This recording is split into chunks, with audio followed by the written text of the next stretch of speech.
যদি সব ঠিকঠাক মতো হয় আর মাত্র কয়েকদিন, তারপর পাকা পেঁপেগুলো বিক্রি করব আর বাবা মায়ের স্বপ্ন পূরণ করব। আমি অনেক বড় হব। রোদে পুড়ে বৃষ্টিতে ভিজে রমেশ বাগান সাজাতে লাগলো। কয়েক সপ্তাহের মধ্যেই ছোট ছোট চারা মাথা তুলে দাঁড়ালো, আর কিছুদিনের মধ্যেই বড় বড় সবুজ পেঁপে ঝুলতে লাগলো গাছে। রমেশের মুখে খুশির ঝিলিক। এবার আমার দারিদ্র্যের শিকল ভাঙবে। কিন্তু অজানা এক বিপদ তার দিকে ধেয়ে আসছিল। গ্রামের পাশেই এক জঙ্গলে থাকতো এক ডাইনি।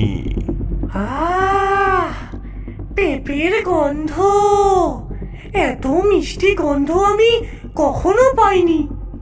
পেতনি নিজের মন্ত্রপাঠ করে বাতাসে ভেসে এলো রমেশের বাগানে। হি-হা!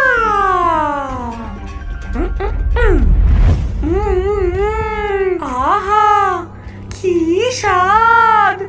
উহু, কি মিষ্টি! এই বাগানের পেঁপে যেন সোনা।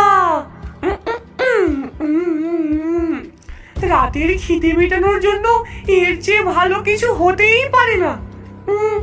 তবে কি, আমি যে ছেলেটার বাগানে পেঁপে খাচ্ছি, সে তো অনেক কষ্ট করেছে, এমনকি রাত জেগে গাছের যত্নও নেয়। তবুও মায়া বাড়িয়ে লাভ নেই, আমি তো প্রেত। পেটের খিদে মেটানোই আমার নিয়তি। পাঁচু ছিল রমেশের প্রতিবেশী। সেও পেঁপে চাষ করত বটে, কিন্তু তার গাছে তেমন ফলই ধরত না।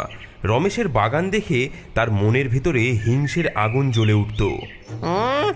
এ কি, আমি তো অনেক কষ্ট করলাম, কিন্তু কিছুই তো হচ্ছে না আমার গাছে, অথচ এই ছোড়াটা এত বড় বাগান বানিয়ে ফেললো। আমি কিছুতেই সহ্য করতে পারছি না। আজই আজই ওই বাগান আমি শেষ করে ছাড়বো। হ্যাঁ,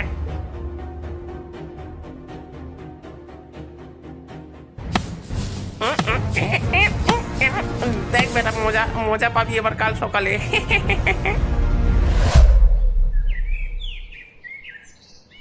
পরদিন সকালে রমেশ দেখল তার বাগানের সমস্ত গাছ মাটিতে লুটিয়ে পড়ে আছে।